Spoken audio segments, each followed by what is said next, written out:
Hello. मैं Mahesh Sharma, math by Mahesh Sharma YouTube channel पर आपका हार्दिक स्वागत करता हूं। आज ये क्वेश्चन लेकर के आए हैं। पीएसआई एग्ज़ाम 2026 आरपीएससी द्वारा पूछे गए बहुत ही बेहतरीन क्वेश्चन है और उन क्वेश्चनों का अपन बहुत ही अच्छे तरीके से सॉल्यूशन देखेंगे।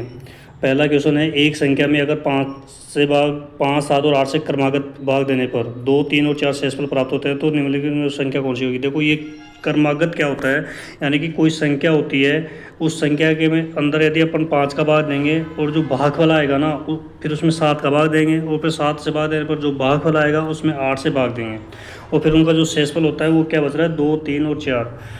तो देखो, सबसे पहले अपन देखते हैं कि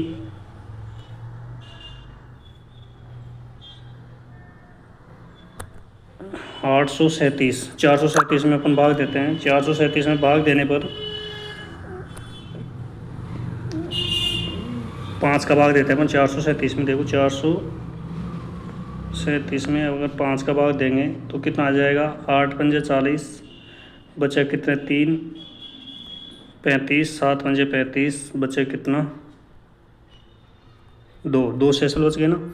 अब ये 87 आए, 87 में क्या करेंगे अपन, 87 में क्या करेंगे अपन, सात का भाग देंगे तो सात बार सात 84, ठीक है। फिर बचे कितने, तीन शेषफल। अब ये जो 12 आ रहे हैं ना, 12 है, इसमें क्या करेंगे अपन, आठ का भाग देंगे तो कितनी बार जाएगा, एक बार, आठ, बचे कितने शेषफल, चार। देखो, दो तीन और चार शेषफल बच रहे हैं तो यही इसका आंसर है। इसी टाइप से आप अगर और ऑप्शन को चेक करोगे तो इसमें ये सेम मैथ नहीं करेंगे और ऐसे क्वेश्चनों को आप इसी टाइप से सोल्यूशन करना है ताकि जल्दी और सटीक आपको आंसर मिल जाए। आगे अगला क्वेश्चन है, ए बी सी कुछ धनराशि 2:3:2:2 के रूप में अनुपात में निवेश की है। यदि सी का भाग ए के भाग से 120 रुपये अधिक है और बी का भाग ए के भाग से 30 रुपये कम है तो के का मान ज्ञात कीजिए। देखिए, ए बी और सी यानी कि 3:2 के है, ठीक है। अब ए और सी है ना, ए और सी डिफरेंस कितना आ रहा है, 120 रुपये, यानी कि 120 रुपये सी ज़्यादा है। अब आपको पता है ए की वैल्यू कितनी है, 3 है, तो सी की ज़्यादा हो ही जाएगी। अब इसने बोला है कि बी है ना, बी वो ए से कितना कम है। वैसे तो यहाँ पे तो एक कम है, लेकिन वैसे कितना कम है, 30 रुपये कम है, ठीक है। तो अगर ए की वैल्यू 30 है तो 120 रुपये अपन को दे रखा है, इसकी वैल्यू कितनी हो जाएगी, 4 हो जाएगी, यानी कि 120 की वैल्यू 4 हो जाएगी। तो आप ये कह सकते हो कि ए है जो सी है, मतलब सी है ना जो ए से कितना ज़्यादा है, 120 ज़्यादा है, तो 120 का मतलब 4 ज़्यादा है, यानी कि ए 3 है और 4 ज़्यादा है सी, तो कितना हो जाएगा, 7 आ जाएगा। तो यही इसका आंसर है, 7, ठीक है। अगला क्वेश्चन है, हाँ, ये रहा। यदि निश्चित धनराशि साधारण ब्याज की दर से 2 वर्षों में 912 रुपये तथा 3.5 वर्षों में 996 रुपये हो जाती है तो मूलधन राशि ज्ञात कीजिए। आप एक बात बताओ,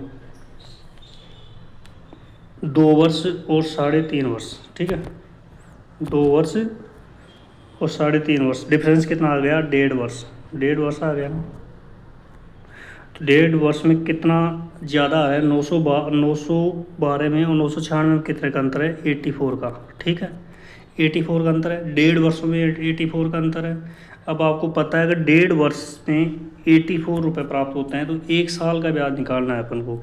अगर 1 साल का ब्याज क्या हो जाएगा, 1 साल के ब्याज क्या हो जाएगा, 56 रुपये हो जाएगा ना, 56 रुपये। अरे भाई, 18 महीने का कितना ब्याज है, 84, तो 12 महीने का तो निकालना है 1 साल का मतलब। तो इसमें 84 18 का भाग दोगे और 12 से गुणा कर दोगे तो देखो 3 से काटोगे तो 4 आ जाएगा और 6 आ जाएगा, 18 छकी 36 18 और 4 थी 12। अब जब आप इसमें भाग दोगे तो 14 छकी 84 और इससे गुणा करोगे 14 56 आ गई 1 साल में, यानी 12 महीने का ब्याज कितना है, 156।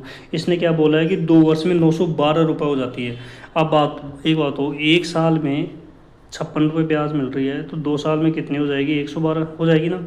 अब 912 में से अगर 112 लेस कर देंगे तो क्या जाएगा, 800 रुपये इसका आंसर, यही इसका आंसर है। इसी तरीके से और बाकी वैसे मैंने फॉर्मूलाज एक ट्रिक भी बता रखी है इससे पहले वाले वीडियो के अंदर, जो प्रीवियस ईयर का क्वेश्चन है उसी में मैंने आपको बता रखा है, उस टाइप से भी आप सॉल्यूशन कर सकते हो। और ये इस टाइप से भी आप सॉल्यूशन, मैंने दोनों मेथड आपको बता दिए हैं।